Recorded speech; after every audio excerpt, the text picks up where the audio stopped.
Bluff City Media presents the No Bluffing podcast. Stepping up to the microphone are your hosts, Christian Ingram and Evan Hayes. Now, let's get to the show.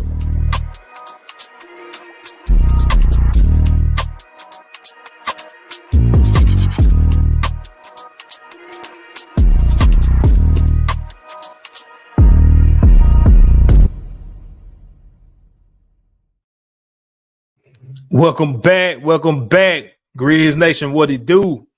I am Chris Ingram. And I am Evan Hayes. And we are the No Bluffin podcast, man. Welcome back to another episode. Glad to have y'all. If you see my face scruffy and all that, you see Evan, he got his white, I can't call it white, but his muscle shirt on. It's Grizzly themed, though, so it's all like I have to keep a uniform, you know. There you go. Look, I'm over here with a Kaepernick jersey, y'all. You know I've been moving and grooving. But yeah, man. But we here though. You know, we ain't gonna let dealing with real life responsibilities get in the way. We got to give y'all this content. And this is what we here to do, man. So appreciate y'all tapping in with us. My boy, what's going on with you, man? How you feeling? Your boy tired, but other than that, it's been smooth. Just working. That's all I'm doing. Right, just working. Grind mode, school. I'm almost done with my summer courses. I am so thankful. This is my last full week of summer courses. So yeah, happy about that. Getting ready to go on vacation, so that's smooth. Just trying to get out everything in for next week because I'm going on vacation next week. So just trying to get everything in until then. So, but still good. What about you, bro? How's it been going? Man, life be lifing, bro. I just tell you that. Life be lifing. I feel but at the same time, you know what? Like, what's the phrase I was looking for? I don't know what phrase I was looking for. I know on top of my head, but it's all good at the end of the day, man. Count your blessings, because I'm definitely counting mine for sure.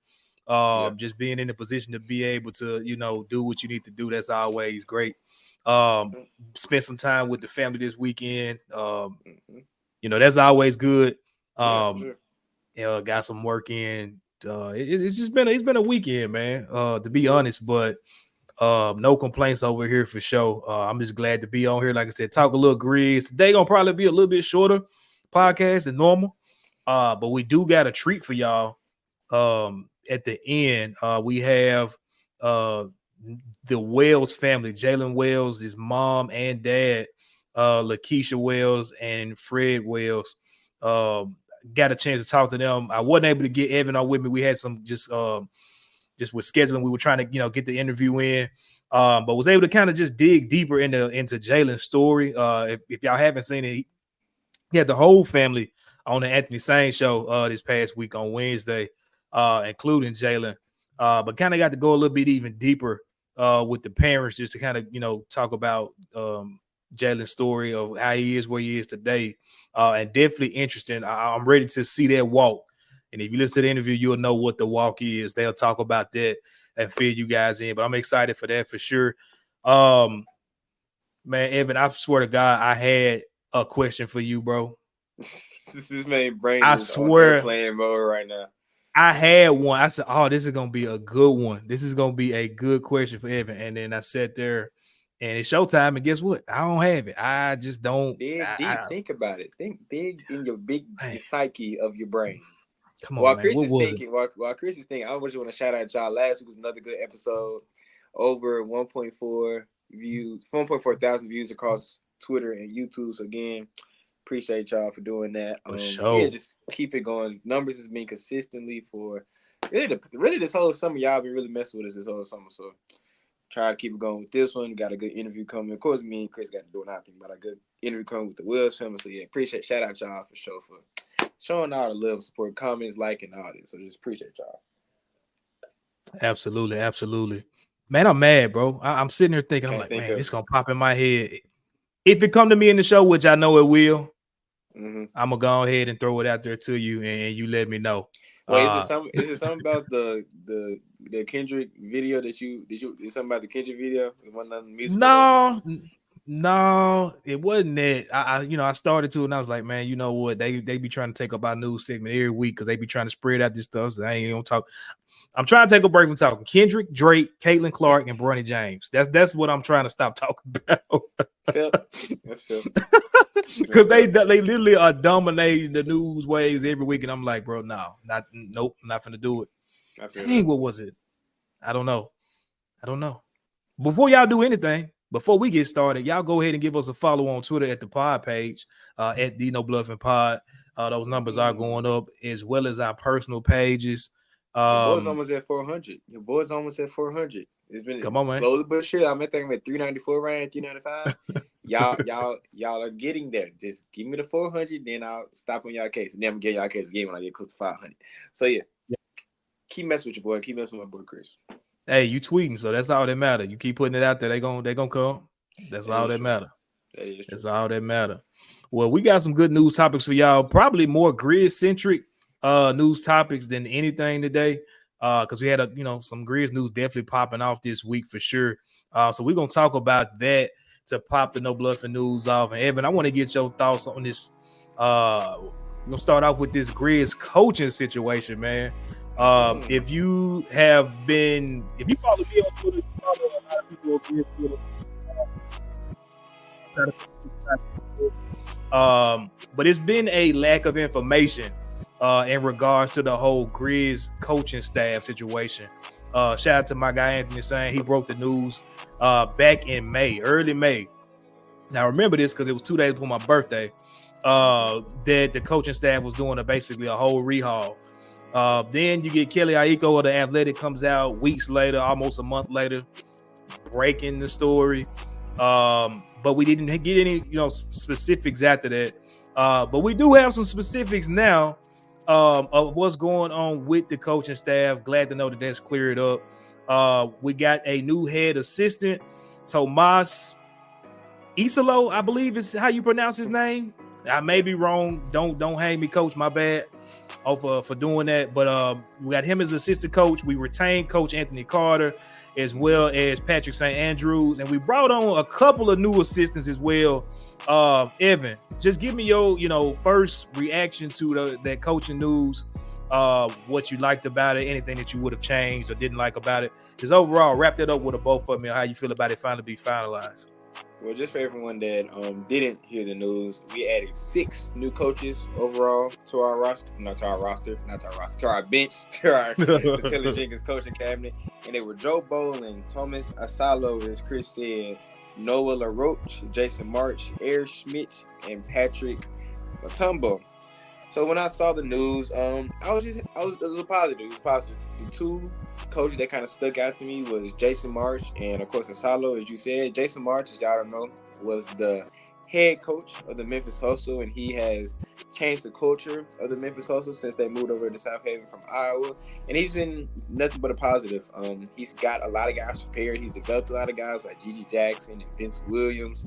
He even gave some guys like Jake LaRavia, Jacob Gilliard, Evan Tillman, just preparing guys for the big leagues with the NBA. So I think it's good for him to get that nod. I feel like he's a little bit too good for NBA G League.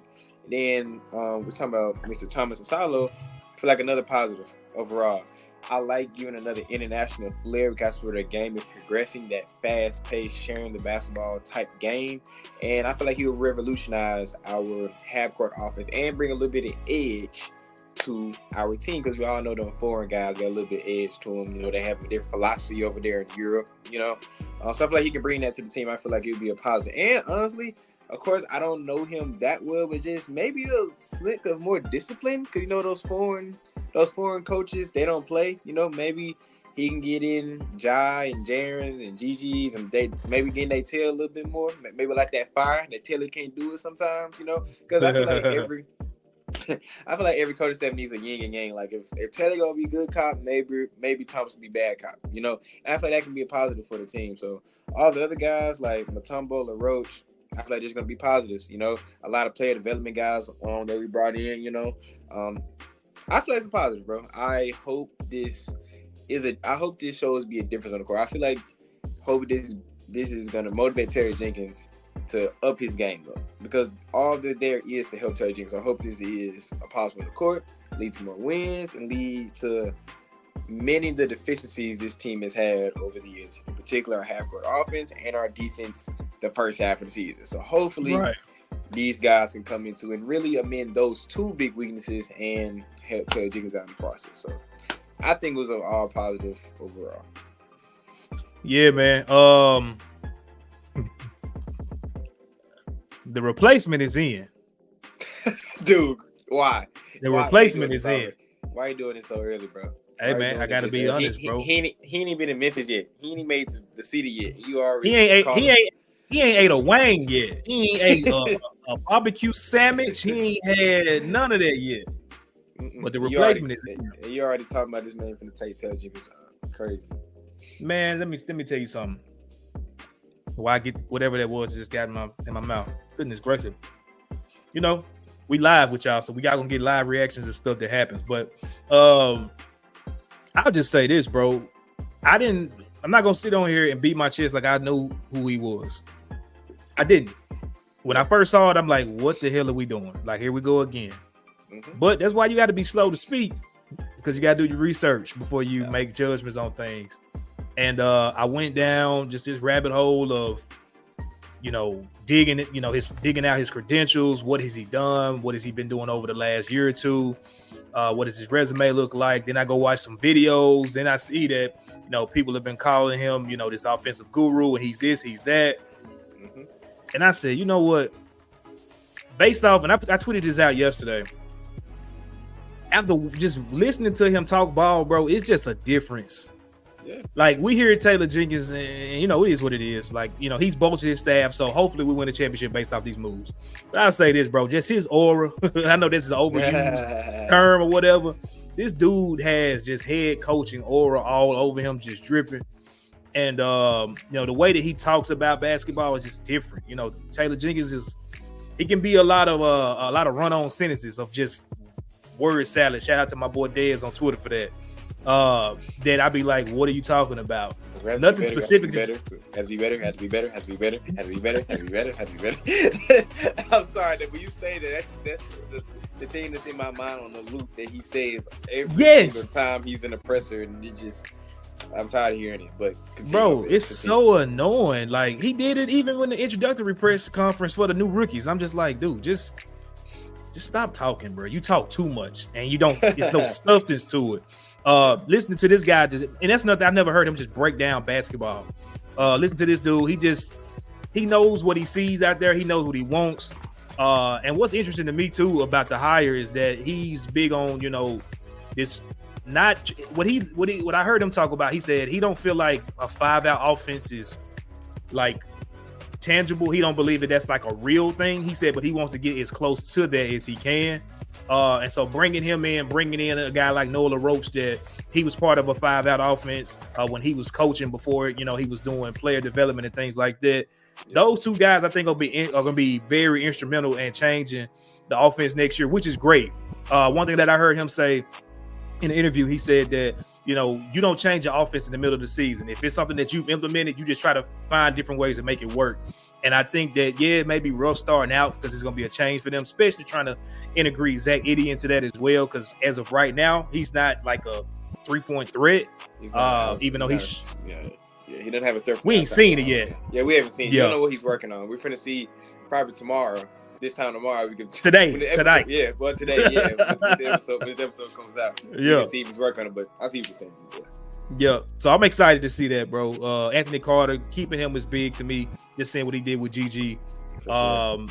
And then the Mutombo guy, like I can't remember his first name, but just looking him up and his record, being a champion or being with a championship staff. Yeah, Patrick Mutombo. Yeah. Watch the video with him as well. Just different. It's different energy coming, bro. That's all I can say. It's different energy coming. And again, I hope that this team wins a championship next year. But if they don't, the replacement is already there, bro. I love the hires. Yes, it could have been a little bit more. Jason March, my bad. I didn't speak on him. That's what I'm saying. That's why I said Jason March. I love that hire. I love him being promoted. He deserves it with everything he's done. Like, I love him, bro. I love the hires. I feel like it was one more they could have added to that, but it is what it is. I'm excited for next year to see what they do. But Jenkins on the hot seat, dog. He's on the hot seat. For sure. This definitely put up or shut up here. This staff is screaming put up or shut up. I agree with you on that. I'm not saying that complete. I'm not gonna go that far, but I do agree that this is probably this is the best staff he's had since he's been in Memphis. So this is like, hey, right? You got the players now. You got the right guys around you. If you have help on your side, you have no excuse to not deliver. And that's all I'm saying on that. Yeah, man. I mean, let me be quiet. I'll talk about this later. Y'all give us your grade. Yeah, y'all know I give it up when it comes to that. Like, I'm sick of waiting. It's time to put up a shut up. Comment below how you feel about the coaching hires. How would you grade it with the additions that we had? I think it was well overdue as well. So I'm excited to see what happens next season with this. Robert Perry ain't playing. I just say that. Next, we got some WNBA talk, man. Angel Reese has officially set a new WNBA record for consecutive double-doubles. Man, that's big because it's just like the league has been around for so long. And for a rookie to come in and do that, man, just what's your thoughts on Angel Reese, her season so far, as well as like hitting that new record? I was talking to my pops about this when we was after church today. Well, yesterday is when y'all recording, y'all seeing this. He was talking about who do I think is gonna win Rookie of the Year between Reese and Clark? And I said Reese should get it because the impact he's having on the game is way more than Clark. And this record is just a cement that since this stretch, she's averaging 16 and 14 and a half right now. That's crazy numbers during this 13 against her. And now this brings her total double-doubles on the whole year to 14. They've played 19 games, I believe. 18. They played like 19, 18 games, from 20 games. Not that much more, if you feel me. Like, so she's doing her thing. I really have much to say because she's putting the haters to rest. Because a lot of people say her game wouldn't translate when she got in the league. She's learning. I wasn't sure. Chris said just like you, like. She's learning the game slowly, game by game, and her impact is getting greater and greater as this game goes on. So I love to see it. I thought as an Angel Reese fan from LSU days, I knew she was going to do this. For me personally, it's like, hey, I was right about this whole thing. But nah, I'm happy for her. I hope she continues it. I'm glad she's an All-Star because I know we're going to talk about that. Very deserving to be an All-Star. So yeah, bro, like I feel like this is just the beginning for her. Real talk. I see her many all WNBAs in her future, MVPs in her future, championships in her future. They can build a team around here in Chicago. So I feel like this is just beginning of a great career for her. And I know Caitlyn is the hot commodity right now, but in the long term, I feel like Angel may be that girl. Until Juju get there, obviously, but you know, that's a whole nother different. But yeah, that's just how I see it. You on mute, dog. How did that happen? I said that Michael Jordan is on the way, and that's all I got to say. It's Larry and Magic in the league right now. Larry and Magic, Caitlyn and Angel.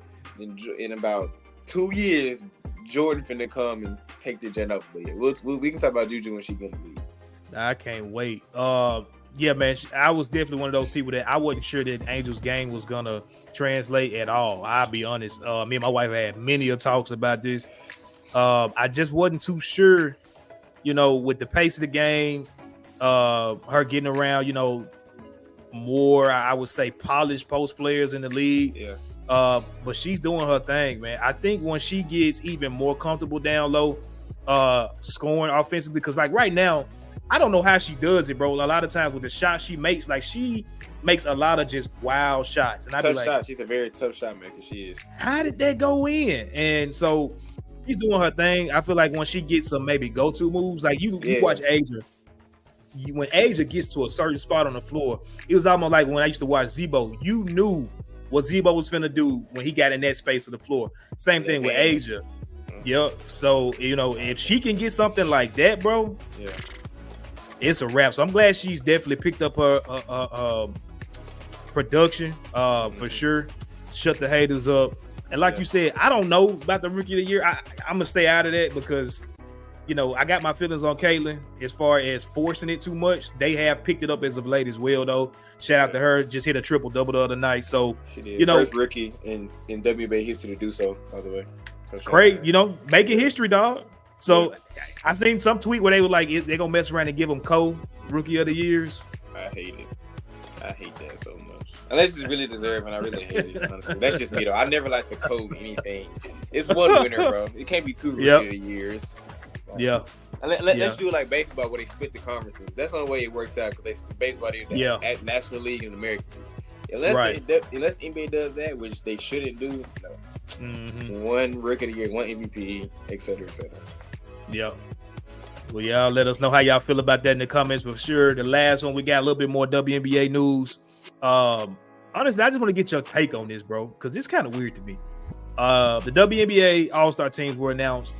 And the way that they did it was just so weird, bro. Like the USA versus the All-Star, you talking about that? Yeah. What's your thoughts on them doing it that way? I feel like in theory, okay, because it works out, because it happens because it's a scheduling issue, because the Olympics is about to start, and a lot of those stars are going to have to play in the Olympics for a few weeks. So I understand that. In theory, I feel like it's a good idea. But competition-wise, I feel like it's apples and oranges. Like, you're literally taking the best players in WNBA, best players you have to offer, and putting them against either the best non-American players or just the best, basically rookies or just young players. It's not going to be a good game. Like, right. When it comes to logistically basketball-wise. I like the idea. Like, the idea is cool. Like, put the young guns against the best players in the league. I like the theory of it, but if they actually want to play competitive, it's not going to be a competitive game. So, I don't know. Like, I think it's a nice concept, just probably the execution of it a little bit. Yeah, just I didn't like the execution of it that much, but well, I like the fact that girls like Aaliyah Boston and Caitlin and Angel and I can never pronounce her name. You know what I'm talking about. I can never pronounce. I don't want to say because I want to miss her. Enrique. Yes, her. Yes, I always mess up her name, but people just to get another because I always mess her. Oh, I hate messing up people's name, but it's good for people like them because they're gonna get featured more in the All-Star game. They're gonna get more minutes. That's another accolade on their docket. But just the execution of it, I was kind of up in the air about it. What about you? I hate it, dog. Like, like spread. Like, this is my thing. Like, do y'all realize the names that's on this Team USA? Like, it could work a little bit different, bro. It's ridiculous. Like, you could do it slightly, I would say, easier in the NBA because it's so many foreign guys that are at the top of the league now. Like, you got Jokic, Giannis, Luka on another team. Like, that's a great 3 to build around. You know what I'm saying? If you were to do something like that, SGA, you can keep going. Yeah, right. And it's guys that may not be on that main USA team that just because they're not on that main 13. Like, just imagine this, right? Ja Morant is not on that main USA team. Like, you throw him with Luka, and like it can get crazy in the NBA. With this one, like, you got the Avengers and way too lopsided, and everybody else, like you said, is younger. Is like, and these are great players. Don't get me wrong. Like, I love what I see from De'Erica Hamby out in LA. I love what I've been seeing. Obviously, you got the OG, been doing her thing for a minute. Jonquel Jones. I love what she's doing. Enrique. I mean, that's the Kyrie of the WNBA. So you got those ladies. I don't want to say guys, but you got those ladies over there doing their thing. And you sprinkle in, Caitlin, you sprinkle in Angel, Aaliyah Boston, like you said, like, spread that out, bro, because they literally will go out there. As great as that talent is, it's just way too much on that Team USA. I hate it. If they're going to play, just mix it up. Yeah. Like, I guess it's a tune-up game, I guess you could say, but it ain't going to be entertaining if they up by 40 points at half, bro. It just ain't. I don't get that. Caitlin and Aaliyah and Angel and Enrique gotta have to drop 40 apiece to keep up with them dogs. Like, come on. Facts. Yeah, it ain't. Facts. Execution, good idea, wrong execution. Yeah, dog. This ain't the year. When all the eyes is on the league like this, you need to be making this as fun and as entertaining as possible. Yeah. I ain't feeling that at all. But y'all let us know in the comments how y'all feel about that. Do you like the idea? Do you think it's kind of weird? But But make sure y'all watch. Make sure y'all support the W. Yeah. Sure. We'll be headed down. We're supposed to be going next weekend up to Chicago to see the Sky versus the Liberty. My wife is really close with Isabel Harrison, which we're gonna try to get Isabel on the show soon. To talk some WNBA stuff for sure. But we may not go because we, as you know, we got a funeral we got to head to as well. Yeah. So we'll see what happens. We may put that off to later on in the season. But that's really all I got on that, bro. It is what it is. So we are done with the news. We're gonna go ahead and jump to our first commercial break. When we get back, we're gonna talk a little bit about what we expect out of this summer league experience overall. Like I said, we got the first game tonight, 8 p.m. Well, it's actually will be 7 p.m. I believe our time. Central time, 7 p.m. Central time. I think, man, I get so messed up with those time changes. Yeah. It's 8 o'clock Eastern, 7 o'clock Central. Okay, whatever. Yeah. What Evan said. Don't listen to me. Listen to Evan. Evan got the times right. I got it all wrong. But we're gonna go ahead and jump to the first commercial break, and we'll be back on the other side. Y'all stay locked in, stay tuned in, and we'll be more with more. Go to break, Chris. Yeah. God dang. Go to break.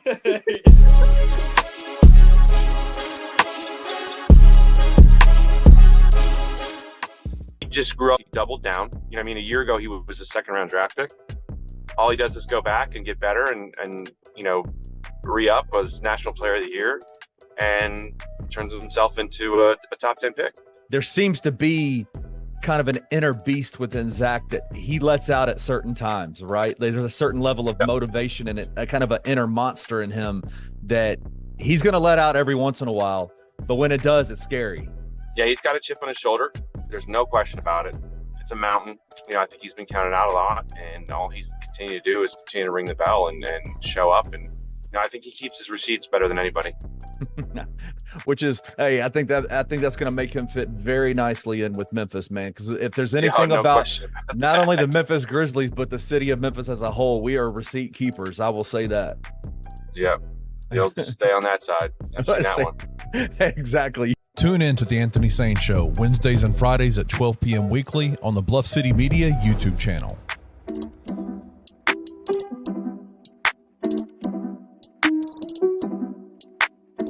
And it's the reason why I believe that they just went positional need. They went team need with Zach Edey. And it ended up being controversial, but only because it was the 9th pick.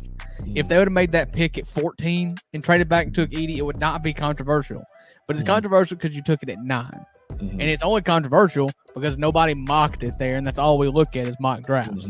But they went positional need. They needed a center. They loved Edey. They got Edey at 9. They just took him. It was just sometimes it's just as simple as that.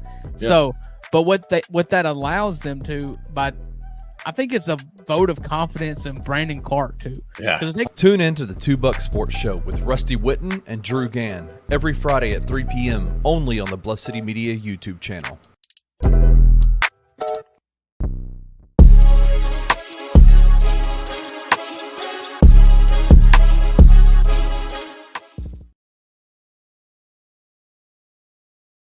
Welcome back to the No Bluffin podcast, where we keep it all the way real, all the way raw, and all the way honest for everything Grizzlies. I'm Chris Ingram. This is Evan Hayes. Evan, we got the Summer League coming up, my brother. Yes, sir. Tonight. Yes, sir. Tonight. I ain't gonna tell you the time again because I'm gonna mess it up. I already know. But it's tonight. Check your local stations. I'll be tuned in for sure. Talk about. Let me ask you this. We'll kind of break this down. You know, line by line a little bit. I don't want to give it too broad because I don't want you to feel like you got to rush your answer to give it all, you know, tie it all up in one bow. But talk about what you are most excited about to see, number one, with Zach Edey going into the Summer League this year. Well, first thing first, you had the time right in first. Just for all the people listening. The local listing is 8 o'clock hour Central Time. The first game against the Jazz is 8 o'clock Central Time. Then we're playing Las Vegas. We're playing Utah Summer League first, 8th, 9th, and 10th. We're playing at 8 o'clock, 6 o'clock, and 6 o'clock. And then Las Vegas is a whole different schedule. So shout out, Chris was actually correct. But to answer your question, I am very excited to see what Edey. I just want to see at least half of what the dominance I saw in Purdue. I just want to see the sign. I don't need him to drop 30 and 15 in the summer league. I just want him to assert his dominance on these probably lesser bigs he's going to be playing and just give a good look of what he could possibly do in the league. I don't need, but thing is, I want the team, because the head coach of the summer league will be Thomas Isalo. I really hope we're pronouncing this right now, but he'll be the head coach of the summer league. They debunked that actually. He's not. He's not. Yeah. So that guy, bro, his name is Evan Siddery. I read that somewhere. That Evan Siddery. I think that's his name. He the one that kind of like popped off the news or whatever. Yeah. But yeah, the Grizzlies actually did a PR release Sunday evening. And they said it's gonna be Jason March actually, which kind of makes sense. Yeah. Unless Coach Isalo was actually been over here, which to me, if he signed the deal, inked the deal, I would feel like he already been over here. But anyway, they finalized it and said it's gonna be Jason March. So we'll see. Him kind of just carry on what he's been doing. Yeah, but either way, still kind of Jason Martin knows the system, so that's still right. My point is still the same. He knows the system. I want us to use Edey in the way that we could see him using when the season's here. Yes, it could be easy to have him get 55 pick touches of games and on the block hand high and making moves, but that's not the role he's gonna have in the league. I just want to see him being in the dunker spot, maybe doing some hollow action, maybe some pick and rolls with Cam Spencer or Jaylen Wells or Gigi. Like, I want to see that type of stuff. Just little breadcrumbs of what we can see in the league. And that's an offensive end. And defensive end, just dominate the paint. I just want to see him be the defensive anchor. As soon as people get 5 feet, 10 feet of rim, they go on the other way because just his presence down low is just so great. So that's what I just want to see from Edey. Am I confident he will do that? Yes, I will, because I feel like Zach Edey's prepared for this moment. He's played international basketball. He's played high-level college basketball. So I feel like Summer League is probably a lower level.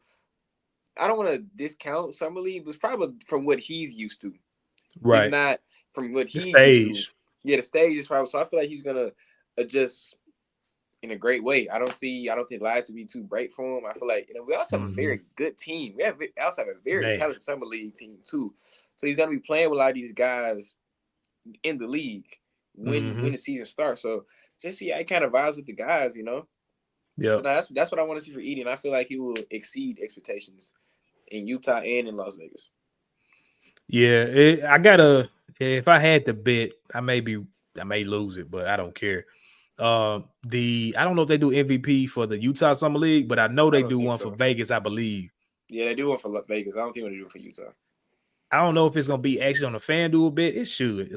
Somewhere. It should be a bet somewhere, but I may throw $5 on Gigi and Zach Edey. I think no matter, like you said, no matter what league he's in, he's probably gonna be the biggest player in every league he plays in. Yeah. Wemby will not be at the Summer League, so that's gonna be a 100% fact unless they go bring over some 7'6", dude from wherever or something. Yeah, lose Lafayette or something. Somewhere that we haven't heard of, and he's definitely not going to be as mobile or talented as Zach Edey, who we would have already heard of him. So I'm excited to see him just dominate, like you said, in a role, hopefully specifically of what he'll be playing when he's playing with the main team. We don't need to be, running a bunch of action. I need him to be setting screens for Gigi, setting screens for Jake LaRavia, setting screens for Jaylen Wells, Cam Spencer, Scottie Pippen. Like, practice on that. Obviously getting post position, which he's already elite at. I put a tweet out the other day. I was watching some stuff with him this week, bro, and just the way that he's able to position himself every single time he's in the post, he's doing what he wants. His angles, like to whether he's back to the basket or back to you, and got his hand up, just telling you like, look, throw it this way. You got one of the best passers in the NBA that's about to be, running point guard for him, man. Oh my God. I just can't wait to see that in the regular season. But as far as Summer League, him running with Scottie is going to be elite, I think. And then defensively, I think he's just going to deter a lot of people from going to that rim the way that he did in college. I just hope that they take some pointers, and this is going into the regular season too. I hope they take some pointers from Coach Painter in regards to what he did to keep Zach out of foul trouble, which they can work on in summer league, and then hopefully carry that over into the regular season. But we gonna need that guy on the floor. We need him on the floor, especially in big moments. So that's what I'm excited for from him, for sure. I want to move over to Gigi. What do you want to see from Gigi out of this whole summer league experience? I feel like Gigi should be the best player in all of summer league, and that's what I want to see. It's simple, like it's not really complicated. It's not really. That's literally what I want to see. Gigi, because we are both on the start Gigi at the 3 train. We're both on that bandwagon. So I just want to see him proving that he's gonna do it on the ball. He's gonna do it off ball. He's gonna do it defending. He's gonna do it all facets of the game, which Gigi can do. I just want to expand his game a little bit. If he wants to do a little more on the ball stuff, let him do that. If he want to be a catch and shoot guy, let him do that. Whatever Gigi wants to do and wants to work on, allow him to expand his game exponentially. I can't say it right the first time. Exponentially. And just let Gigi do his thing, bro. Like there's probably no one they run up against is probably gonna be as talented as him. At least in the wing position, at least. So just be the best player on the floor. Just be this private back person. I want to see AAU Gigi. If y'all watch Gigi Jackson film in AAU when he was hooping, that boy was killing. I want to see that type of aggression. I want to see that type of aggression from the jump. Because I feel like Gigi sometimes, and you could disagree with this. I feel like something takes Gigi maybe a few quarters, just to get him like ease into the game. He isn't like super aggressive off the tip, which isn't a bad thing. But in this type of set, I want to see him straight off the tip, all 48 minutes. Hey, give me the ball, I'm getting a bucket, or I'm making a play. Just be aggressive from the jump and be the best player in this whole summer. Like you said, him and Edie should be in the running for Las Vegas MVP. Because his first team is good enough to win those games, and they're probably the 2 best players in the summer league right now. So just be aggressive, expand his game, and just be the best player on the floor. Simple as that. So I got a question for you, a follow-up question. Are we hypocrites? What you mean? Because, when we were talking about Zach Edey, both of us agreed that we don't want to see him being force-fed. We want him to basically be playing in his role and perfecting his role. Yeah. I believe that Gigi should be an integral part of the offense, but I know going into next year that even if he does start, which I don't think is going to happen yet, but if he does, he's still probably going to be 4th option right now. Knowing that, are we hypocrites and want to see him? Because I'm with you. I want to see Gigi dominate 35 points a night. But are we hypocrites in that regard when we look at it, talking about Gigi in regards to talking about Zach Edey? I see your point. I think it's a little different because number one, Gigi's already played in the NBA system. So he can it'll be a little easier for him to go back into his role, I guess, than Edey, because Edey hasn't played in the NBA system yet. Yeah. Because it looks different for Gigi, because Gigi, no matter what his role is, he's going to have the ball in his hand. He's a wing player. He's going to be attacking off the wing. He's going to be creating offense no matter what. So I'd rather Gigi have a lesser role doing more of the same thing when he gets to the season, rather than Edey getting touches, 30, 40, 50 touches a game like he may get in G League, for him to not do it. It would be more of a drastic shift. You see what I'm saying? With Gigi, in some way, he may get 15, 20, 25 shots a game, which isn't a bad thing. I'd rather him do that than only get the 8 to 10 shots he may be getting during summer league. I mean, during the season. Because if you watch basketball, which I know you do as our listeners do, if you're playing below your competition, or if you're playing competition that's not as good, that's the time you need to work on your game. So when you do run into your best competition, you can do some of the same things. You can translate the same natural. It comes natural, exactly.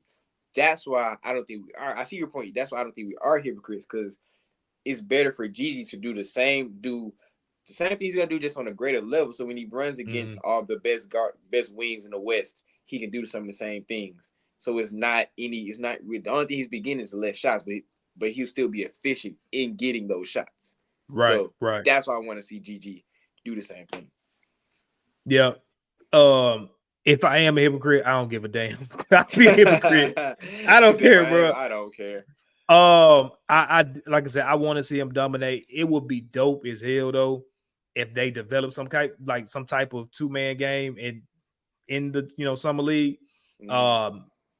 Just go out there and kill, go out there and win it all. Like to see both of them do that, I would love to see it. But I do agree that I would love to see also at the same time Edie more in a role and Gigi just attacking. If they're gonna make you be a bench scorer this year, and they're gonna make you basically take that starting role from whoever they decide to give it to this year. Yeah. Do what you got to do. 6-man Gigi. If you can't start, be 6-man in a year. Straight like that. Yeah.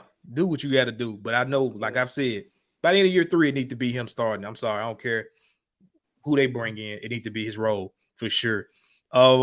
This one was surprising, bro. Jake LaRavia. I didn't think he was going to play. I did not think he was going to play when they announced the roster. Me neither. It could be for one or two reasons. That could mean one of two things.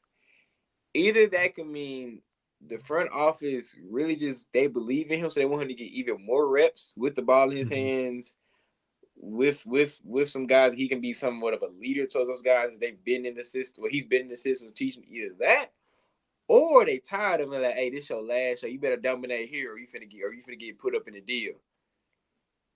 I can see both of the or because I don't think this is a very wayward possibility, even though I don't think this is. But just for the sake of argument, or they could be if he balls out in summer league, maybe get his trade value up a little bit, because he's been playing against some NBA guys. Man, I don't know how much front office takes to come to summer league, but right. That's what I'm saying. That's what I'm saying. It's a wayward option. I just put it out there just to put it out there.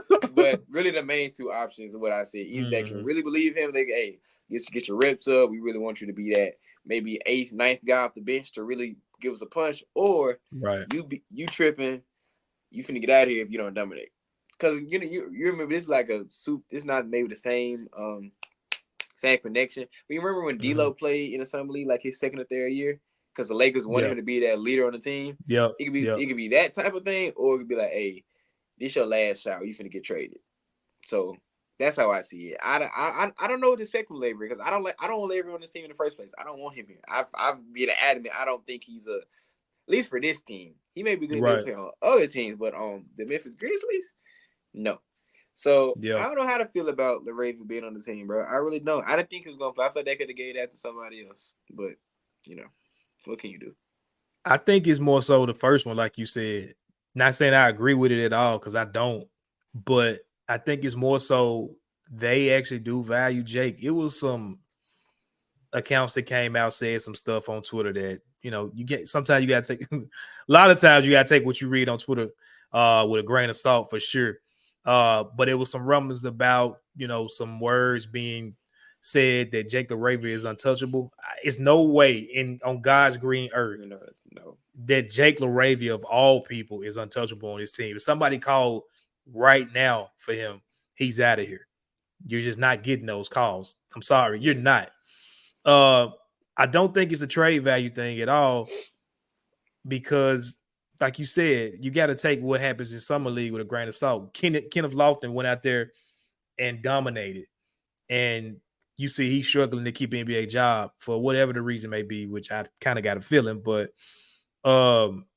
as far as with Jake, bro, I think it's more so they like, look, you had an injury-riddled season. You kind of got in late with the whole, injured situation last year where you should have had more of an opportunity to showcase your talent, but you were hurt right along with our stars. Also, they didn't do this with Zaire last year, which is kind of odd to me. Yeah, it is kind of weird. Zaire was walking in like he had it was guaranteed he had a rotation spot. And he goes out and not even lost it. He never solidified it last year. At no point last year, except for maybe that game, him and Gigi both went for 30, was I looking at Zaire as a future piece for this team. So for him to kind of go his route, and again, on the flip side of that coin, one thing I can say is that when Kleiman and company, they make a mistake, they have come back and corrected their mistake. So they could have looked at that and said, okay, he got too big for his britches, or we got too big for our britches to, basically not make him go. Jake, with you basically not having, a majority of the season to show yourself, we're going to go ahead and send you out here so you can work on it and be a focal point. I hate it because I wanted to see a certain lineup start, but they all there so they can all play at one time. I definitely wanted to see Scotty, Cam, Jaylen, Gigi, and Edie start and kill. I don't know who you take. You probably take Laravia. I mean, you probably take Cam Spencer out of that. Cam Spencer. You probably roll with Scotty, Jaylen, Laravia, Gigi, and Edie, which still is a good starting 5. They should still win it all. But yeah, it just kind of sucks because if they're making him a priority, it's like, oh, my camera fading out on me. I just hope that hasn't been holding up any deals.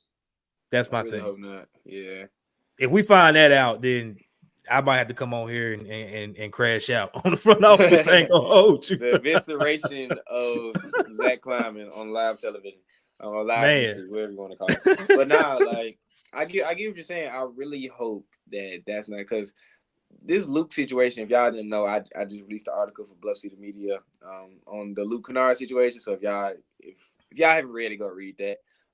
This Luke Kennard situation, this has been a little too quiet. And I would think if any of the guys on the bench that you could try to like Jake Raven would be one of those prime guys, because I hate to say it, he raised his value a little bit at the end of the year last year when he was playing well, just a little bit. He raised his value a little bit. So if any one of those guys that I feel like could be a trade asset, I feel like the second best guy outside Luke Kennard could be Jake Laravia. So or Santi, yeah. Yeah, or Santi, yeah. But Santi's playing Euroball right now, so get him up. Maybe that could raise or lower his trade value, because Santi plays very different type of basketball when he's playing Euroball. When he's playing, he has that span across his chest. Mm-hmm. So yeah, I agree with that. I really hope it's not holding up any deals, because if Jake Laravia is stopping the show on deals, that is not the player you stop the show on. Marcus Smart, okay, I get it. Jake Laravia? That's wild. That's wild. Anyone, if your name is Jake Laravia, Zaire Williams, Santi Aldama, John Conchar, or who's another guy on the bench I'm missing that's expendable? Is that it? Am I missing? I think that's basically it on the back half at this point. If you're those 4 guys, you should be taking y'all should be have your deed ready to sign it out, because you could leave Memphis at any moment. Y'all, all 4 of y'all should be prepared to, call your realtor, say, I may be traded next month or 2, so just I can get my lease up now, because I may be at, like, those 4 should be, and Zach Kleiman should be, let's just throw those guys in if ever do. We just saw a 6-team trade with Klay Thompson. You feel like we can't get one of those multi-team trades and throw one of those guys in the end of it? I feel like it's more than that. I feel like it's 8. Yeah, because I saw that the reason why I didn't see Detroit on there, right? Yeah. And I didn't see Memphis. Well, one of those picks that I want to say Minnesota got, if you look at that layout, it came from the Detroit, Memphis, Minnesota swap. So I was like, really, it's almost an 18 trade. But they called it a 6. I don't even know how that works, but whatever. But anyway, you see my point. In fact, we get all these guys. We can throw one of these guys in any year. So I don't know, man. Jake Laravia being on the team just threw me for a loop overall. But one thing I do, 2 things is super unrelated. I hate that they gave Cam Spencer number 24, because I feel like that means Lamar Stevens isn't coming back. That's a very small point, because Cam Spencer, that deal just got finalized, like, I think a day or 2 ago. Like, the trade finally got finalized, and they gave him 24. I'm like, that means Lamar Stevens probably not coming back. That's number 1. Number 2, I do like that Xavier Simpson. Not Xavier Simpson. Oh my God, that isn't. Oh, not Xavier too. What's the dude? His name? Okay, Evan. Lock in. Evan. Lock in. Trey Jemison. That's his name. Oh my gosh. I'll say Xavier Simpson, and then I say Xavier Tillman. Anyway, I like that Trey Jemmison's on the team. I feel like I am tired. I feel like I was one that was saying before that I want Trey Jemison just to be around the roster. So he's probably going to be in South Haven, and I like that. So that's just, for me personally, I like that. I feel like he's like an emergency center. Like, you break the glass on, you need someone, you can't sign anyone, just break the glass on him. He can be serviceable for a few games if Edie or Brandon Clark or someone has a nagging injury. So yeah, that was just my few other thoughts of the roster, that since the roster is there. Yeah. I'm excited to see Jaylen Wells, what he can do. I watched a podcast of one of his cousins actually. It was a podcast that wasn't about basketball. It was just like about life. And I came across it, and he did a whole pod just on Jaylen because his cousin got drafted. Like that was not the niche of his show at all. But he talked about his upbringing, that what he knew from the family and things like that. And the way that he spoke about him, and y'all are about to see just an interview with the families where the way that Mr. Wells speaks about him, or the way that Mrs. Wells speaks about him, man, I think that dude, he's going to be a player. He's going to be a player. I really believe that. I know me and you kind of went back and forth about it last week. But I think based on speaking with them, watching film is one thing, but just speaking to kind of get to the psyche of the way that this dude thinks.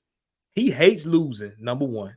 Yes, competitive. Yeah. He hates losing, super competitive, but he's the ultimate team player. And I think that with those two things, the adversity that he's faced, and just being able to shoot, which is something that we've always needed, I'm excited to see what he's going to bring from the summer league. I don't know what to really think about Trey and Scotty, honestly, because I think, I love Scotty, but it's like now when you bring in someone like Cam Spencer, are they battling? Because he's more than likely going to go on a two-way. You probably don't go full with both of them, as your backup 1/combo guard. I don't even know how to feel about that. I don't even want to make myself think and feel about that right now because I love what Scotty brought last year. But I do want to ask you this. By the end of summer league, do we have a resolution to the Luke Kennard situation? No. And the only reason I say that, well, number one, when you talk about Jaylen Wells, another point I was thinking before we came on the pod. I hope Jaylen Wells plays so well that he makes Jacob Raven and Zaire Williams is more expendable than they already are. I was about to say, he already I hope, but that's the thing. Apparently, the front office doesn't think Jaylen Raven is expendable. At least that's what they're showing us. We don't know what they're saying behind the scenes, but I want him to play so well that it makes all those four guys I named on the bench.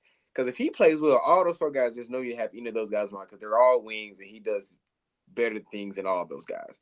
So I hope he plays. I'm tired of Gigi working out with him too, bro. Yeah. Yeah, like he keeps talking about it. Jaylen Raven going cool in the play groups. Gigi, stop being around them sorry old dudes, man. Gosh, Gigi just Jaron, somebody invite Gigi come to get the my boy. Invite Gigi to the workout. Get him.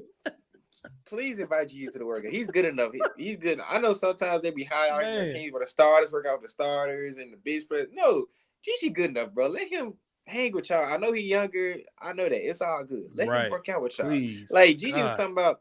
Gigi said, "Oh yeah, I'm cool with Bronny. I was just talking to Bronny. You don't need to be wrestling with dude. You and Bronny on two different wavelengths, bro.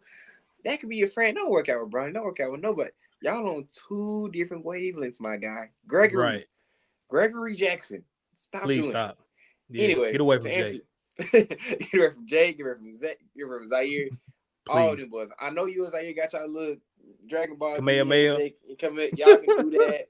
Just don't do that somewhere else. Anyway, to answer your question, no. The reason I say no, because even if Jaylen Wells plays out his mind, and I feel like he can. I feel like outside of Gigi and Edie, I feel like he can be the third best player on this team. Because I feel like Scotty, realistically, probably maybe the best player on this team. Like realistically, like because of NBA experience, but he's there just to kind of be that leader and amend the offense and all that. But anyway, the reason I say no because you can't trade experience for nothing in the world. I feel like Luke Kennard is like he's not untouchable, but from what he brings to this team is very valuable and. He knows the system well. The team, he doesn't throw any calls in the system. That's why I say he doesn't solve our problem overall. I still feel like you can't trade the experience Luke Kennard has and the fact he doesn't throw a call in the machine like another player would. Because I don't feel like if you plug Jaylen, am I still coming through clear? I feel like something just matched. Am I still coming through clear? Something jumped, but I can hear you. Yeah, something just, I'm going to keep talking, try to fix this. Even if you do plug in Jaylen Wells, I feel like his learning curve had to be a little different outside rather than Luke Kennard, because he can do probably just as good as Luke Kennard does. But he puts the ball on the floor a little bit more. So he's gonna have to adjust his role a little bit from going from college to the league. That's why I say he doesn't completely solve, because the learning curve he has to do may take some time compared to what Luke Kennard already knows how to do in the system. Yeah, like I said, I don't know if I was betting, I would say no, he's not gonna have a major role next year. But my thing with the whole Luke Kennard situation, I just hope they find something to fill that role, because I feel like at this point, if they really wanted Luke back, he'll be back already. Or they waiting for the shoe to drop on some type of other trade that they can jump in as a third team and add one more solid piece. That's where my mind really is at right now. I feel like they're waiting on just that one move to snipe somebody to add to their top 9 and solidify this roster. And then at that point, you can sign him for whatever deal. Maybe they got something, pre-approved with each other, because I just can't see another team already offering him and he's turned it down. You know what I'm saying? But his market got set because your boy Malik Beasley signed for $6 million. Yeah. And then Buddy Hield signed for, I think it was like 9.5 or something. Yeah. 9 something. Like it was like 3 years for 27 or 28 million, something like that. Luke ain't better than Buddy. He don't bring to you what Buddy does. Yes, his percentage may be slightly better, but we all know the volume. If you be objective, you know why his percentage is higher. Malik Beasley, he's a shooter. I think he's got a little bit more of a bag than Luke, honestly. On the floor, for sure. On the floor, for sure, yeah. And he's better defensively than Kennard also. Yep. So his value is somewhere either right at Malik or somewhere in between Malik and Buddy. And so I say this: if you bring Luke back at that number, I ain't got no problem at all. Yeah. I don't. If you're paying Luke Kennard almost jitty money, cool. But that does mean to me you need to find a way to get jitty to hit the bricks, buddy.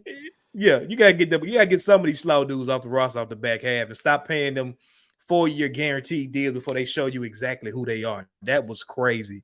And that's why, and that's why, because I think Jaylen Wells is better than all those guys. I think he's better. That's why that's why I don't like signing second round guys to 4-year guaranteed deals off the bat. Do I feel like Jaylen Wells will pan out better than those guys? Yes, but just contract wise, I think he's gonna pay. I think he's gonna be a player on this team for the next 3-4 years. I wholeheartedly believe that. But just the contract, I don't like his contract because in the slim chance he doesn't pan out, that's the guy you're gonna have to pay for the next 3-4 years. And we're gonna be in the same situation.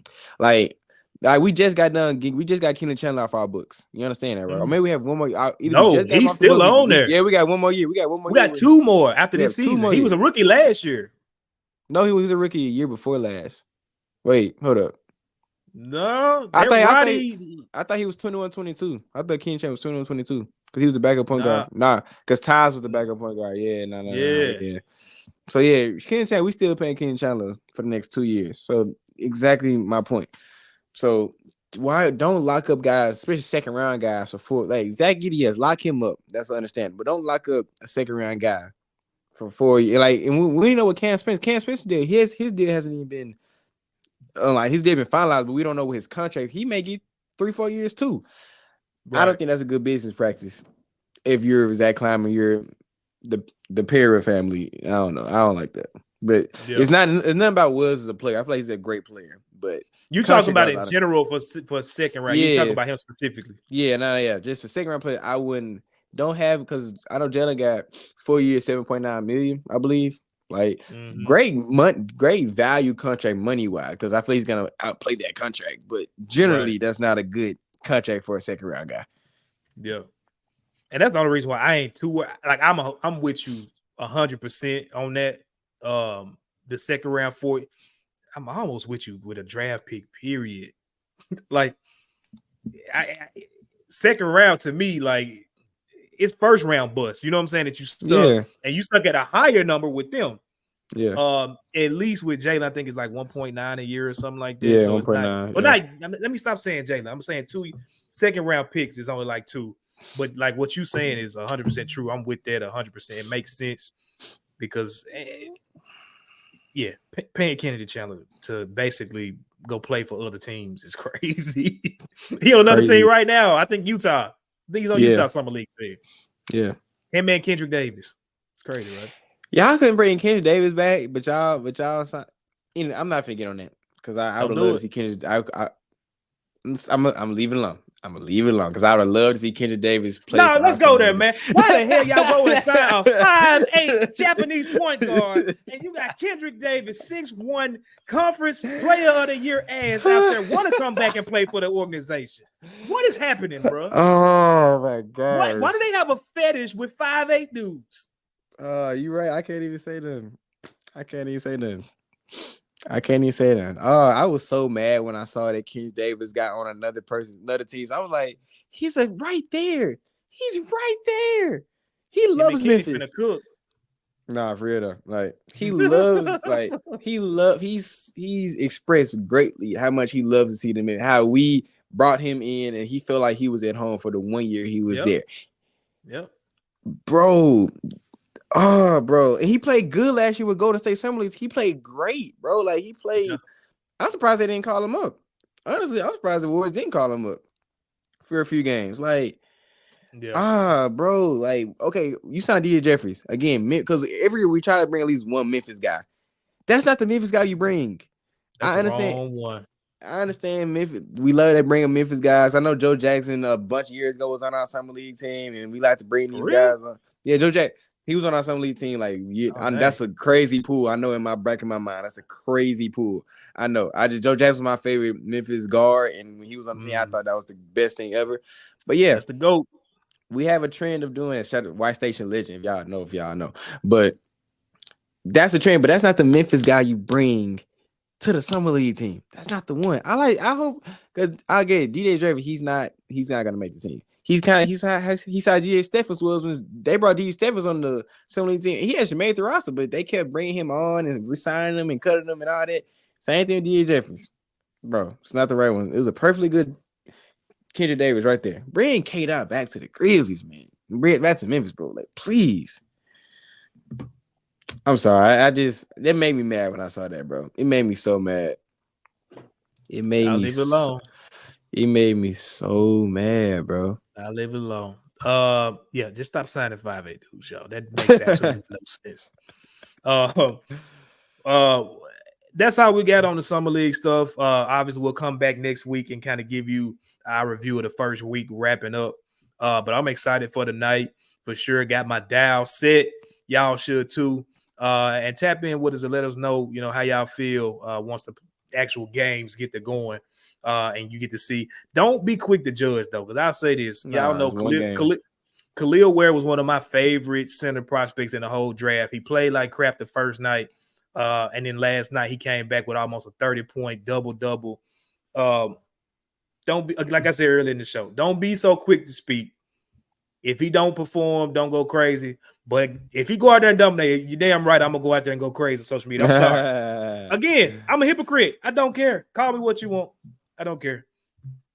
But that's all I got, Evan. Any final words, man, before we get to this interview? Nah, man. Good interview on the way. Also, I know because you're probably going to check out after this. I will be doing game reviews for the Summer League, so I'm getting back my writing bag. I enjoyed my Luke Kennard article, so now I'm going to be doing some more articles just talking about some of these games, talking about some of the players. So, yeah. That's all I got, bro. Oh, yeah, just to let you know, I fact-checked Joe Jackson in the Summer League Memphis jersey right there. That's crazy. I don't know why I don't remember that. Yeah, man, we had everybody. We had Chris Crawford, had DJ Stephens, had him. Did Wesley Weatherspoon play too? Shoot, I can't maybe remember. So. I know we have a trend of bringing Memphis guys either from Memphis or play from Memphis. Just not DJ Stephens, not the right person for the job. Anyway, couldn't sign Wiseman, but anyway. Let Wiseman go to freaking Indiana where he's going to be with a fast-paced point guard and where he needs to be to excel at 7 feet. But it's all good. It's fine. It's fine. It's fine. Chris needs a nap. Yeah, Chris is frustrated. He's cranky because he needs a nap. And no. I'm finna go eat some good food, get baby girl ready for school. Yeah, man, we good over here, man. Good. But y'all couldn't sign Wiseman. Y'all signed DJ Jeffries? Well, yeah, that's just anyway. Do y'all thing. Got an amazing interview coming up for you guys right now. Shout out to the Wells family. I appreciate them taking the time to hop on with me earlier this week. Like I said, just a wonderful family, man. We got to chop it up a little bit afterwards as well. And just, like I told them, I believe you'll see the interview as well. Like I told them, we love to embrace our families, other players that come into the city. And so, with them, just listen to what they say about his story. This dude is going to be a player. There's no doubt in my mind. And let us know how y'all feel about the addition or just the overall interview on the other side of. We ain't going to break. We're going to go right to the interview. But me and Evan out. We'll see y'all next week. We're going to leave y'all with this interview. Appreciate the Wells family. We'll catch y'all next week. Here we go. Family joining the show for the very first time. I'm super excited. I told y'all we had a special guest today, and we do have Mr. Fred and Miss Lakeisha Wells, as well as their niece, if I'm not mistaken. Yes, great niece. Leanna. Okay. Nice to got them on the show for the first time, man. Super excited. Thank you guys for coming on, taking your time out. How y'all doing this morning? Not too bad. Doing all right. 10 o'clock. Cali time. Gotta look. Before we get started, I want to ask you, and I guess this is actually included into my question, my first question that I got for you guys. But I'll ask this first. What is life like living in California? Because for us Memphis, us Tennessee folks, we got a certain way that we used to live in, and we go out of town and things like that. I know a lot of us when we go vacation to California and things, we don't want to leave. But for y'all that are living there, have y'all lived there your whole life? And just what's that like, living in California? Yeah, we've been here. I came from Dayton, but got here when I was 4 years old. Okay. Just been living in Cali. We pay a lot of money. We pay a lot of bills. The cost of living is no joke. Yeah. But you got everything here. So as far as terrain, as far as lakes and rivers, then we got LA down the street. We got the Bay Area, sports teams. We get to any of them. So we got a lot of things we can do. And a lot of people come out. A lot of the artists come out. So right, there's a lot to do. You just make a few dollars to get to all those things. That's all. I couldn't imagine, man, of just having as many sports teams and, like you said, all of just the people, celebrities or just people as a whole. I could not imagine. So tell us just a little bit about. We want to, get a picture of basically, you guys' whole family, life growing up, raising Jaylen, him coming up in this whole basketball situation is a lot different than I know when I was coming up, and I'm pretty sure you guys as well. Just talk about how that was coming up, watching him, being a part of that. I'm pretty sure y'all were, always at his games or, taking them traveling, things like that. What was that like for y'all? You're going to go ahead. Go ahead. Get a mom perspective. No, go ahead. Well, for me, I, play the father role. We do that. I think we play the father mom role really well. I was the one that was signing him up for all the sports. So he did everything. Competitive gymnastics, soccer. Baseball. I heard that. Yeah. Wow. He just kept him busy. Yeah, he can do the pommel horse, the floor, what's those bars, the rings. Got a lot of awards for that. I think he came home with like 15 awards for regional. His regional. I think that was his last event. Wow. Then he played football. He was a running back and defensive back. And he got a lot of tackles and he scored a lot of touchdowns. So he was good in football. Some dude hit him off when the play was over, and some dude came up, big dude came in, hit him hard, knocked him out. So I let him finish that season. And then showed him the basketball court. So I didn't say you can't play any more football, but he seemed to just fall into that basketball, and I was smiling. I was happy. But other than that, he just put in the work. So we focused on academics first. So we got him in a good school, a good academic school. He performed well. If he wanted to do his thing, he just had to perform academically. So he was an A student. And then he played in all the AAU events. We played in Memphis. As a matter of fact, I found a Memphis championship jersey. Oh wow! That was what was that, third or fourth grade? Second grade. Okay, so he was trapping early. Yeah. Oh yeah. He started early. He started early because he has a brother that's 7 years older than him. So Jaylen was the follower. So all the basketball events that my oldest son went to, Jaylen was there. He was just a little brother that ran around the gym. And then when the games were over, he came back. He eventually came back, but we just let him run around the gym and did his thing. Nice. So with that, what was the family life like in the Wells household? Because is it just two of them, two brothers, or did y'all have any other kids as well? Oh no, in the household. There was at that time there was three of us, three kids. Okay. My daughter played basketball also, so he was there for that.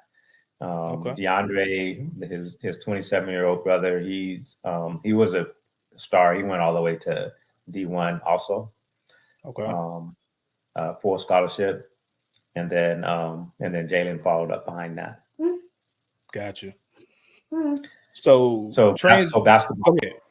So I'm just saying. So basketball was definitely the thing in his house. Also, we always we went to games and then we played ourselves. So just in the gym. Yeah, I was a professional in the gym. Gotcha. Yeah, from 9 a.m. to 12, 24-hour fitness. Oh man, you getting it in. They hang up my jersey up there. I think it's probably up there. There you go. So with the kids all playing sports, how was it like? Was everything always competitive like that they did in the house? Was it kind of chill? We had a little basketball hoop in the house, even though they're 7 years apart. My oldest son, he didn't understand that he's 7 years older. They didn't care. But yes, we were dunking on each other. They were dunking on each other, just playing one-on-one basketball in the house. And then we had a large porch, so we bought 2 rims. Man. And it was full court. It was 4 court, 20 feet though. But they went at it. That's all you heard was just screaming and yelling in the backyard. Couldn't get them in the house. So let's talk about this. I know you said you had an older son that went D1 and things like that. I kind of had a similar experience from what I've heard with Jaylen's story about coming out of high school, going D2, having D2 offers and things like that. What was that like for him coming out, or even as you guys as a whole, coming out of high school, going D2?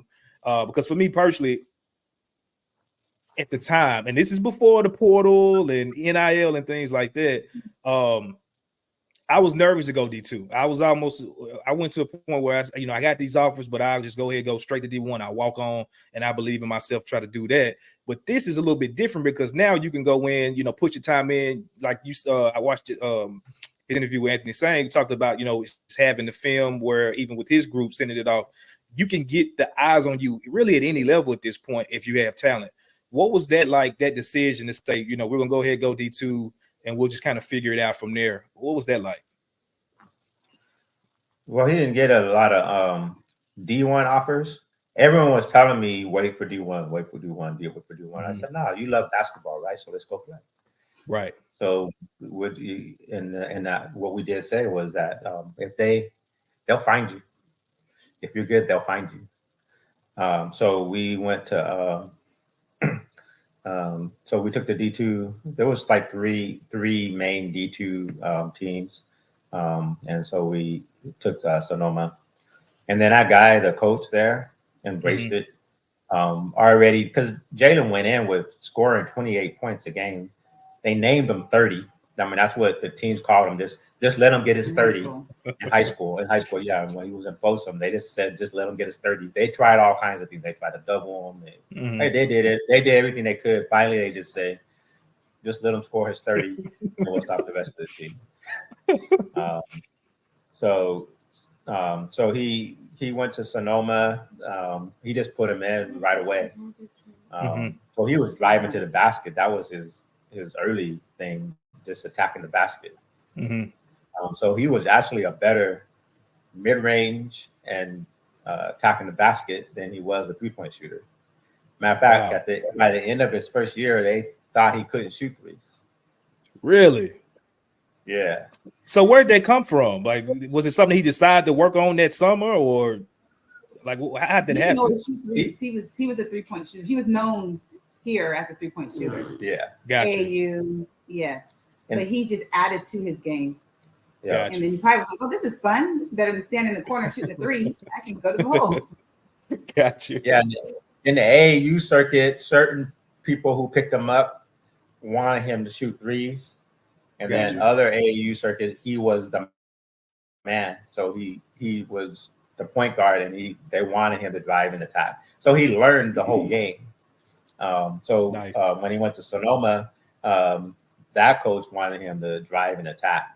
And so he lived on the line at Sonoma. Right. And then he hit a lot of mid-range. But what woke him up is one day a team called Humboldt, they figured they got his number. So they put in a zone. And then he just hit 5 threes. Just that was it. Zone so they started coming out on and that was it. They all went back. All the D2 teams went back to the drawing board. And then that was it. Nice. He had his debut game against a D1 team. I think he scored 36 points. 35, 36 points against some D1 team. And then that was it. He was on the map in the D2 world. So what was that situation or that experience, I guess, coming out of his sophomore season, wanting to transfer? What was that experience like? Was it because again, this portal thing is new for a lot of us. Was it a situation where he put his name in there and it was people attacking immediately, or was it something like he kind of knew where he wanted to go off the top? Yeah, there's a deal that me and him made. I told him his sophomore season, because Sonoma was ranked to go number 10. They're gonna finish number 10, and I told him he has to take them to the playoffs. I said, if you take them to the playoffs, we'll go D1. Gotcha. He took them to the playoffs. So I had no choice. I had to do my end of the bargain. So I said, all right, go put your name in.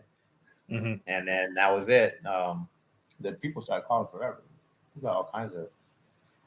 Then it was all kinds of calls. Not the major D1s. Just a lot of the more of the local D1s or the low majors. Okay. So once we started going through that process, literally probably 40, 50 schools, maybe more. Wow. We went to we just started the top 16 colleges from 1 to 16, and then those were the teams we would talk to. So we started with UIC. Okay. And then from there we looked at a lot of teams. So what about State grabbed you guys out to say this is the one? The Washington State story. Wait, Washington State. What? What was the question? What about State was when that came across? What was the deal maker that said, okay, this is where we want to go. This is where Jaylen needs to be. Oh, that wasn't my deal. I didn't agree with Washington State. That was Fred and Jaylen. Really? Yes. So there's a guy named Wayne. He's from SAC. Okay. His daughter liked Jaylen when he was at Sonoma. And so his daughter turned him on to Jaylen. And so first he was just kind of mess around with the daughter and just look. And then he saw it. He goes, huh. So he said he got some more game film. And then it's like, whoa. Well, I think we like this dude. So he went to his boss, Kyle, at Washington, and said, I think we want this one. And sure enough, they came hard. So we put them at the end, thinking that, okay, so we're probably going to end up with Washington State. But before we do that, we're going to take all 5 of our visits, talk to about 20 people online. And then Jaylen, he already knew in his eyes. Once he visited Washington State, he said, "This is where I'm going." It was locked.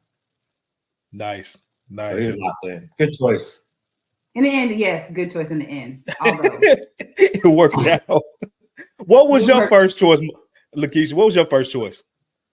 I really didn't have a choice yet. I just think that there was more schools that were offering, and he just cut everything. He had a chance to go to Hawaii. I was still trying to fill out every situation, but he said no, Washington State. And so there was another school too. There was some rich school down the street. What was that one? Oh, Santa Barbara. Santa Barbara, yeah. Okay. And UOP was another good one. Well, it all worked out, So it worked out. It worked out. So Jaylen had an amazing season last year. What was, as parents watching everything that was going on, what was the moment that you guys saw that said, okay, he's made for this? Like, this is it. D1, he should have been here probably already anyway, but he's here to stay, and probably just starting to know that, okay, the NBA is actually a thing that's a possibility right now. I think my first moment was the USC game when he had his breakout game. I said, okay, he's ready. He's made for this. He's ready to shine. And I could see his comfort. And I was like, okay, Jaylen. It's the old Jaylen that I knew. He had a walk. His walk came back. Yeah. Okay. I was a believer at 4th grade. We sat at this tournament and we had a conversation. And at that conversation, the star player was getting screamed at, yelled at by the coach. And we sat there and we watched them. And I said, so do you want to be a part of that? I mean, this guy looks like he's doing really good, but still the coaches has more, they want more from him. I said, are you willing for that kind of life? And he goes, yeah. And I said, all right. And then from then on, he's met every challenge that I gave him. He met the challenge. But what really sealed it is when he got the car keys, and I gave him the car keys. And you know where the car was every day? What's that? The car was at the gym. It was at any gym, wherever he could take that car. It was. You already know where it was going to be parked. It's going to be at the gym. It's going to be at the gym at 24. It's going to be the gym at the CalFit. It's somewhere in California. His car's going to be parked at a gym. Nice. And pretty much when he was interviewing the different teams for their gym. Is there going to be someone up at 3 a.m. to make sure I can get into the gym? Oh yeah. That's a parent's dream. When you have invested all this time and money into your kid and something, and you start to see them just flourish, number one, but then two, like you said, they want it. I think I had a situation like that as well, and with my dad. And I remember he let me walk away, and I guess he saw it in my eye when I wanted it for myself. He started to kind of get back on board and push me even more. So I definitely understand that for sure. So going into the draft process, and we can talk really the whole draft process, pre and post, because I know he put his name in the portal as well as in the draft. What was that situation like for you guys as a family? Like, because he was able to go back if he needed to, but it was a deadline. So what was that experience before the draft? And then you can also talk about just moments after, because one thing I can say, seeing you guys as a whole, as a family unit, on that TV that second day, it was definitely a beautiful sight to see you guys moving as a unit. And I know he said that he wasn't an emotional guy, but I do want to know, did he get emotional afterwards when he got by himself? So just talk about that whole experience. Well, I'll go with pre-draft. He used all my words against me. So we went at the first key thing. What I say was the NBA agents. So we had an NBA agent, and I had a rule of 3. You always had to check out 3 things before you make a choice. 3 high schools, 3 private schools, 3. So we did this rule of, and I almost skipped it. And then Wayne, he mentioned, okay, I got one. And then I talked to another guy on the phone. So I said, all right, let's go. Let's talk to these other 3 guys. So we talked to this guy, but me and Jaylen and Mom instantly knew when we were talking to these agents that this is the one. Those guys were thugs. That's the thugs. I love. So I knew we had somebody that's going to be a fighter, right, and do the work behind the scenes to get the work done. So that was number one. Number 2, going back to college. Everyone was, everybody was saying that he was chasing the money. He's putting his name in the NIL, all that stuff for the money. But I already knew. I looked at him. No, you guys are wrong. Yeah, he ain't going in for the money. He's going for all the marbles. Yeah. So he wasn't testing the waters. Gotcha. He was, and so once you saw that he was locked in, teams were offering $2 million from the comeback to NIL. We're talking about at least 4 or 5 teams. Wow. That did not even. It wasn't the money then. Yeah. He didn't hear that. I had a rule: never chase money. It was a rule, and he stuck to it. And then the other rule was you play to win. It's winning, not stats. So those were the 2 things that we that's instilled in him from the beginning. I think when he was in 1st grade, I always made him pass the ball to everyone so they could score. So I said, okay, now she needs to score. He needs to score. He needs to score. And then he would just pass the ball. And then whenever we fall behind, just go score a couple points, get us back up, and then get everybody else to score. So that's how he started in 2nd grade. And that's what he did all through his life. He let everybody score. All he wanted to do is walk off the W. Right. So he went to Washington. Same thing. He didn't care who the 2 stars were. He just said, you just give me the ball and I'll score whenever necessary. But because we're going to win. So whatever it takes for us to win, that's what he wanted to do. So he played that way. And so when we finally got to the end of the season and went 2 games deep into the tournament, his mind was made up. So that's pretty much pre-draft. In the NBA though, but what made me feel comfortable was the agents that we had. I knew could put in the work. That they would put in the work. Because if I didn't have that, I would have worked harder on trying to convince him to go back to college. But when I saw the agent plus his abilities, I said, and then his mind, it was like, I'm in. We in, yeah. Let's go. You tell me about the. Yeah, Ms. Lakeisha, what was the post draft or in the middle of the draft and post draft from your perspective? As well as, like I said, I gotta know. I gotta know if he had some type of emotion afterwards. What is your experience post? I had to keep saying, Jay, you're in the NBA, but I didn't even feel different, and I still don't. And I was saying, well, maybe when you get that uniform on and you play your first game, maybe you'll have some type of, okay, I made it. But I'm the same way. I just keep telling him that's what his son is in the NBA. How do you feel? We're not a big, we're not that exciting. We're just we've never been, but the journey, to be honest, we just enjoy the whole journey. So it's like every day, like people were worried about, trying to get the kids into stuff. That's not how we did it. No. We were just, okay, we're at Sonoma. It's D2, so what? We enjoy playing at, Sonoma. We enjoy every game. It's not like we need to be somewhere else. He wasn't. No, we didn't do that. And Jaylen was enjoying it. And that's what we always said. Even in all this pre-draft stuff, he went to 23 teams to get in this to finally end up at Memphis. But I told him, I said, you're playing basketball. You're not performing in front of GMs. Who cares? Who cares who's watching? You're playing basketball. Right. So this is another game. Right. So wherever you go, you just go play your game.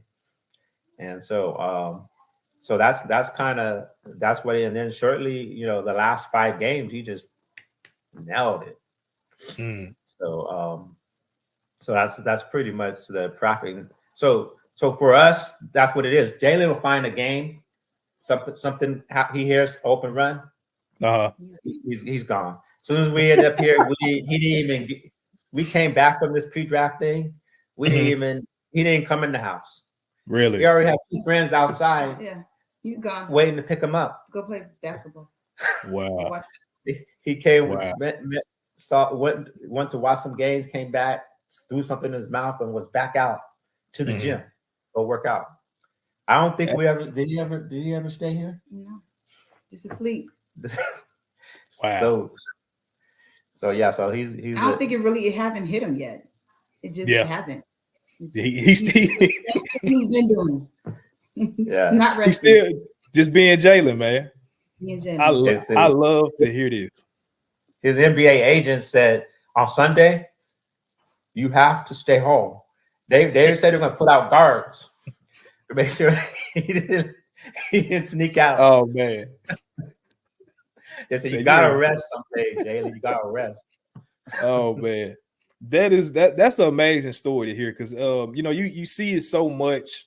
Give an example like the LeVar Ball situation. He got a lot of flack for just pushing his kids, pushing them, and you can see it from both ends of the spectrum. I mean, he got 2 kids in the NBA, almost 3, and so it can definitely, your story alone is showing that it can definitely be both ways. You can enjoy the journey at your pace, run your race.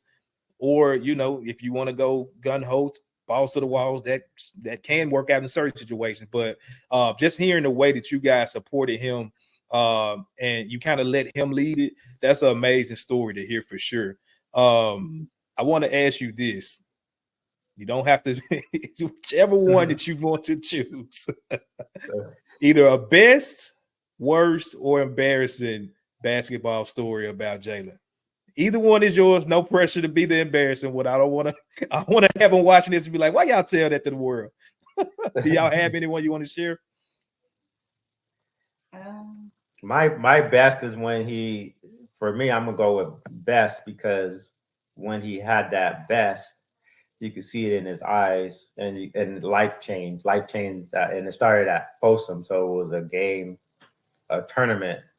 I think it was called Casuma's Oaks Tournament. It's a school out here. Oh yeah, I agree. And he had been sitting on the bench most of the time. He put most of his minutes on the bench, but the coach was frustrated with his team and pushed Jaylen out.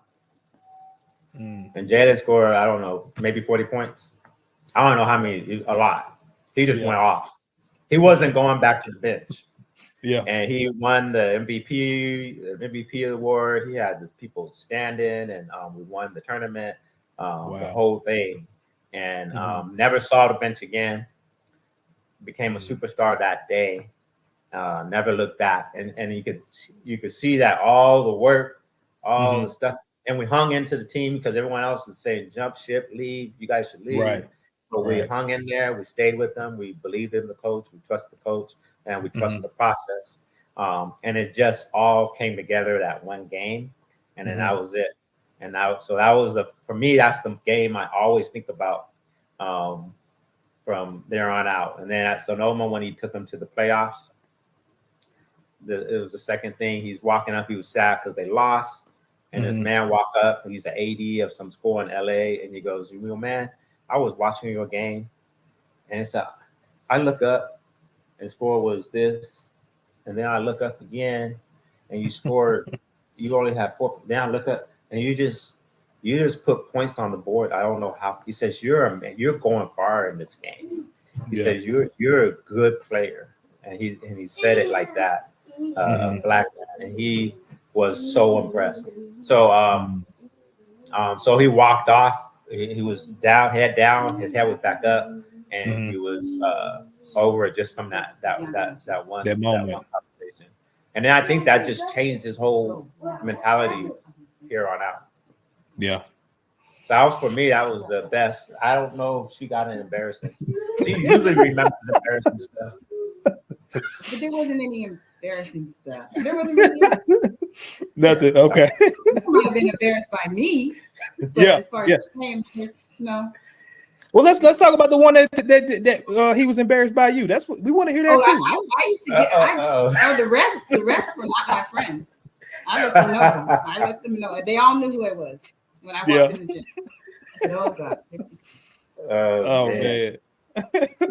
I think one time at Reno, it's a big event. Whole bunch of teams. She shut down the gym.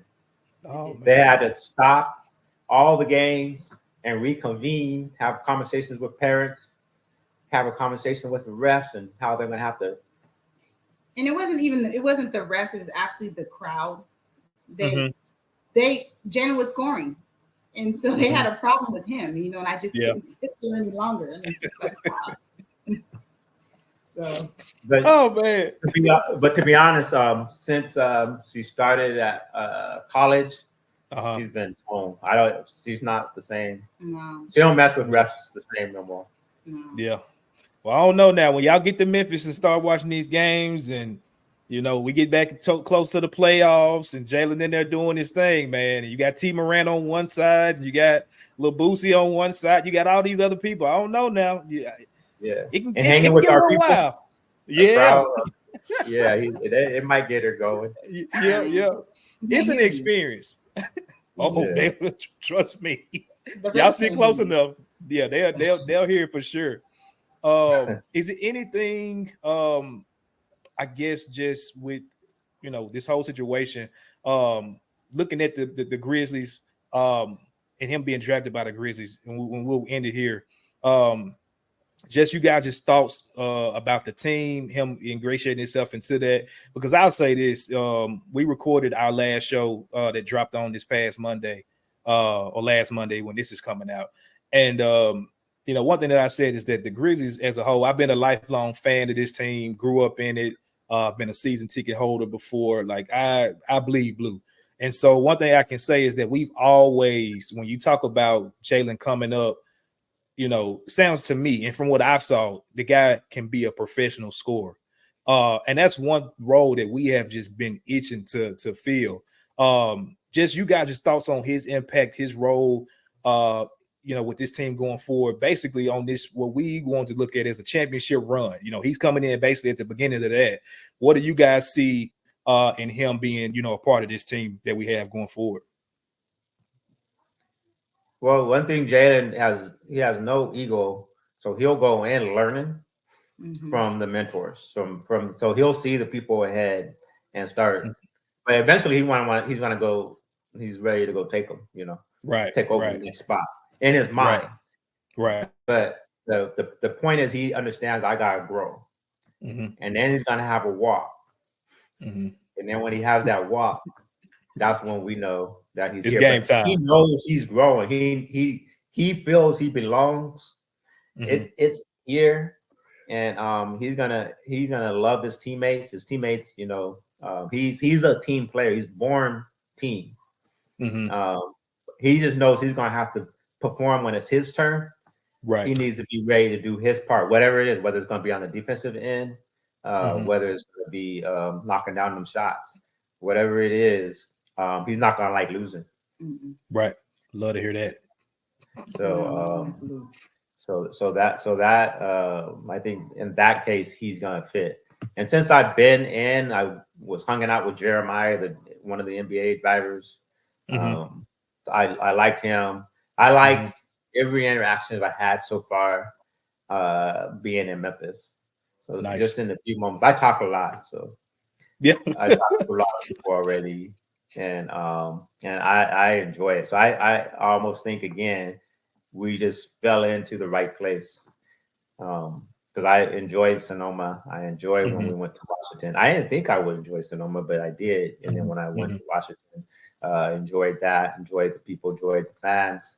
And now I walk into Memphis and already from my drive in, coming off the plane, how they talk to us. How I the drive, how we talk to some of the organization, people in the organization, from the press to the operations to the GM, all seem very, very good to me. So I'm liking it. What was your first impression? Talking to you two. You and Sane, did I say? Yep, Anthony Sane, my guy. Yes, sir. Yeah.